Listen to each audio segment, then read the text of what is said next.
Hey there, back again, continuing this cat watercolor tutorial.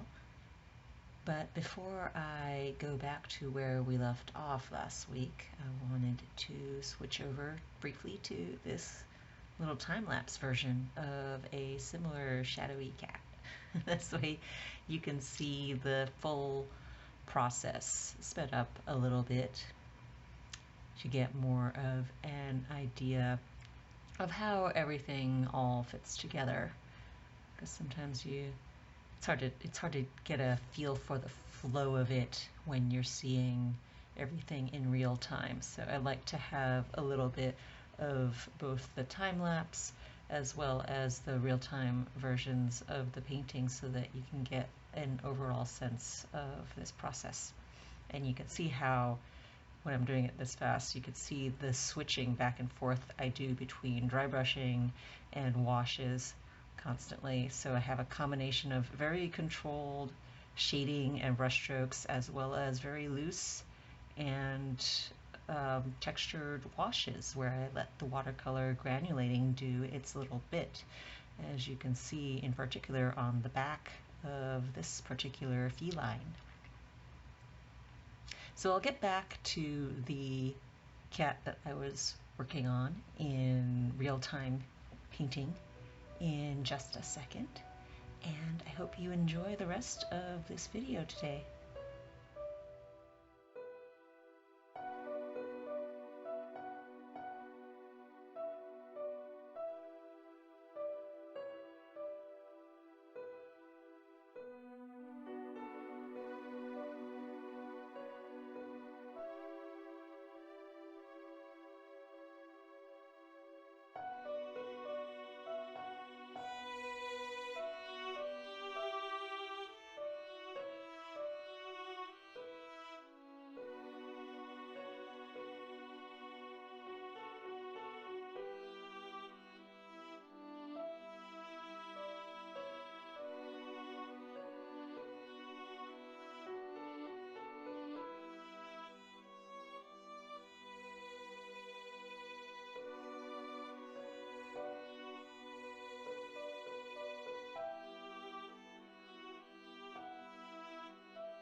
Back to the paws now. I'm actually using a mix of some purple and some Payne's Gray, so it's kind of a deep dark purple. And again, dry brushing.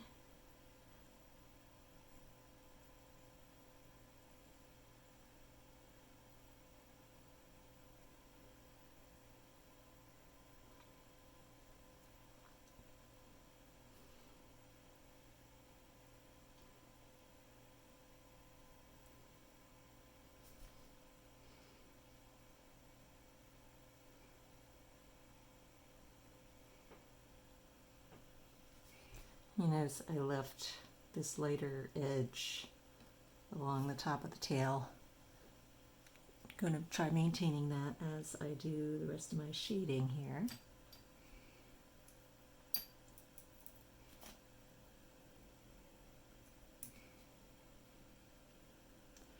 Mixing in a little bit more Payne's Gray, so moving more towards the gray end of things again.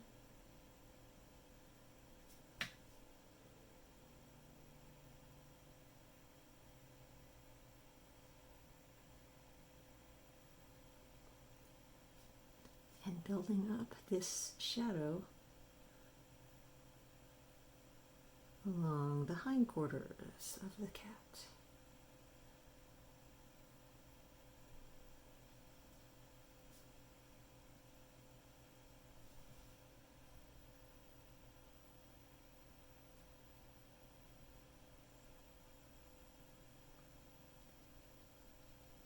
As I mentioned before, keeping in mind the direction of the fur,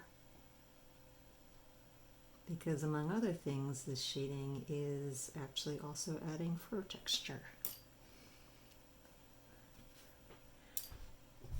Now, taking clean water on my brush and just using that to blend this upper edge area, actually all of this area, blending these tones.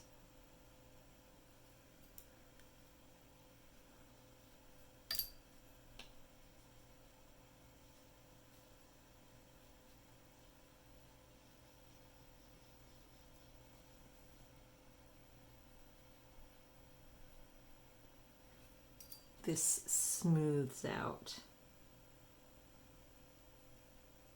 some of that texture, but as long as you don't have too much water on your brush, you can make sure to maintain some of it and not obliterate it all, because I like to have a little bit, but I don't need it to be quite so pronounced over here.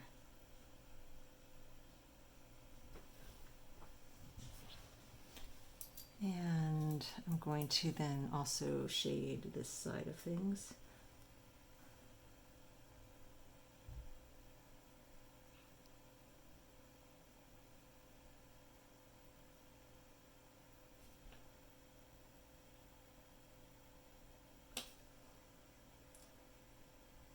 You see that brown, that golden toned wash that I laid down earlier shows through.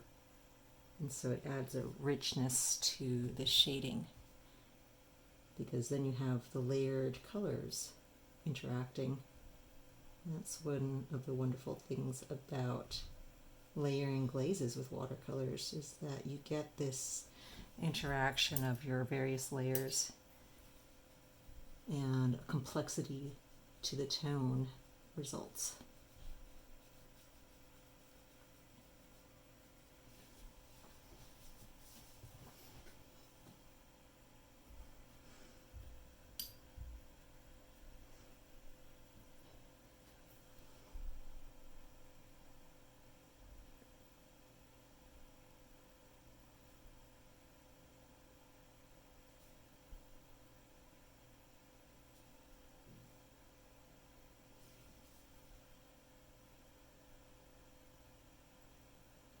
I'm just building up layers of dry brush in my shadows. Each successive layer lends its own bit of subtlety to the tones.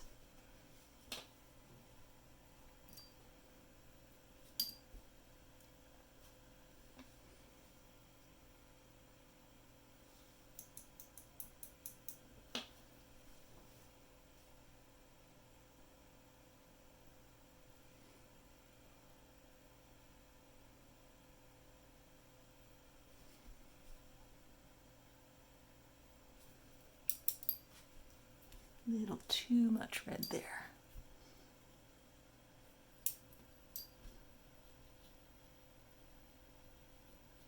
You see I move back and forth between dry brush and washes. Dry brush layers, wash layers.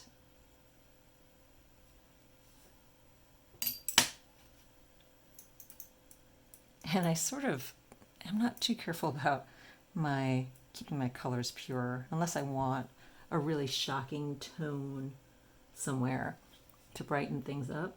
I frequently have my mixing dish this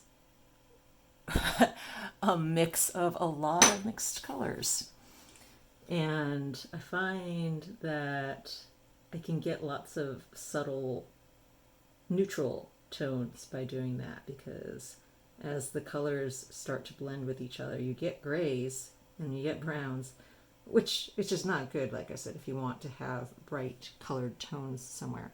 But if you are trying to create some complicated shadow tones, it is very nice to have these little corners on your palette that have mixtures that you probably could never recreate again if you wanted to. But I like to use those for shading.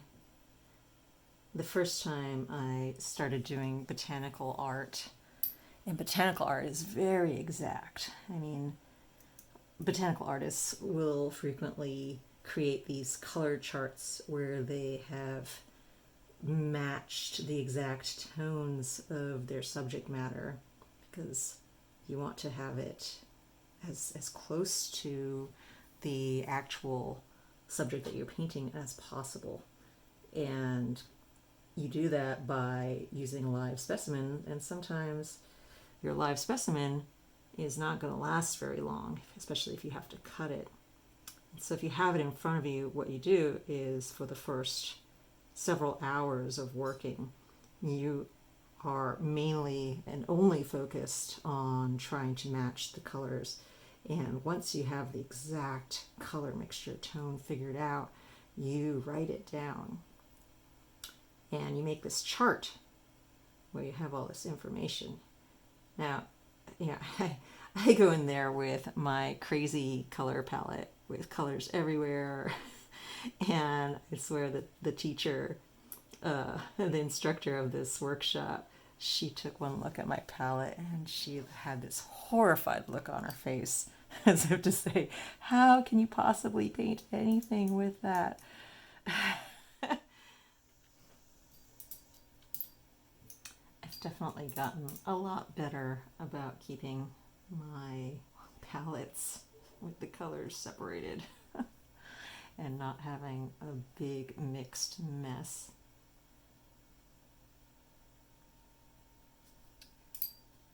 But they're not pristine.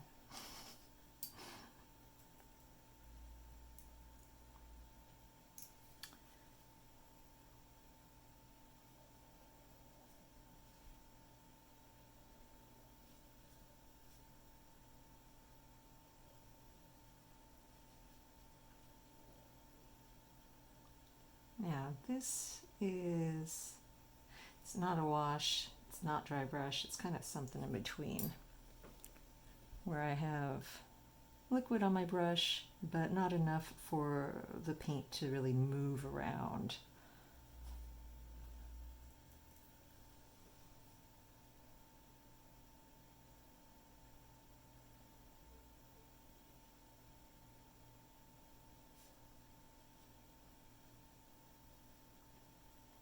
Just sort of blending things in and adding a little bit of shape and definition as well as I go.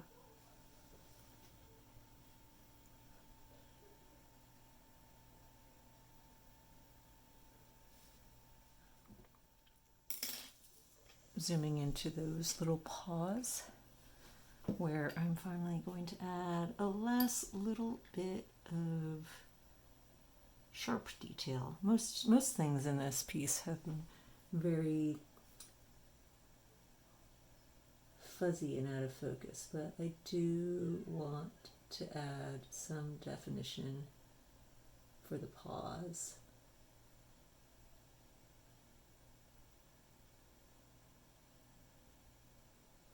So I've got my size 0 round brush, one that has a good point on it, instead of my older one that I'm using for dry brushing. And that way I can get a nice defined little bit on the tips of the paws for the toes.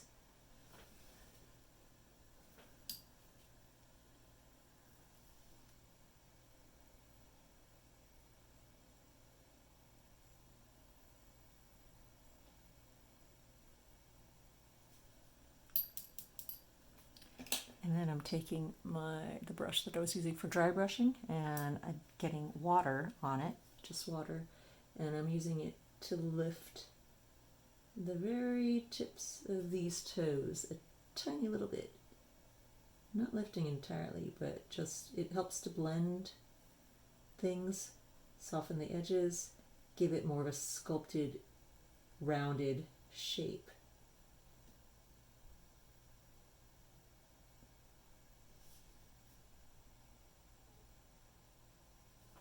More like a highlighted form.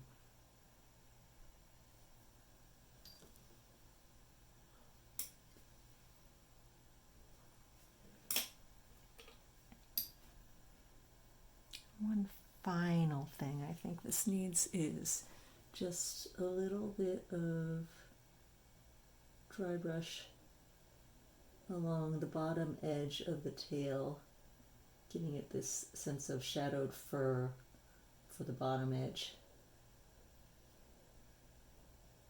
And maybe even a little bit of a shadow on my ground.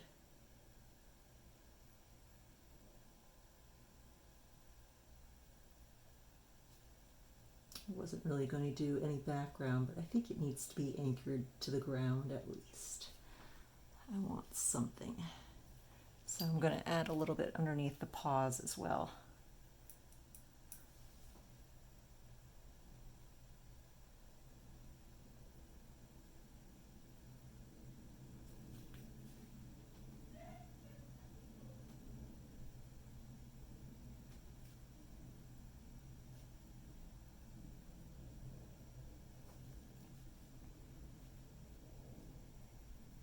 And since I went down this route with shadow, that means I need to add this curled little ground shadow for the tail.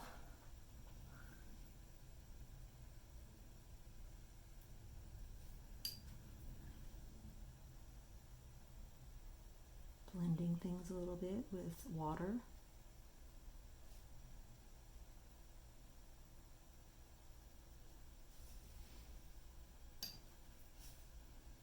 Blending the part underneath the paws as well.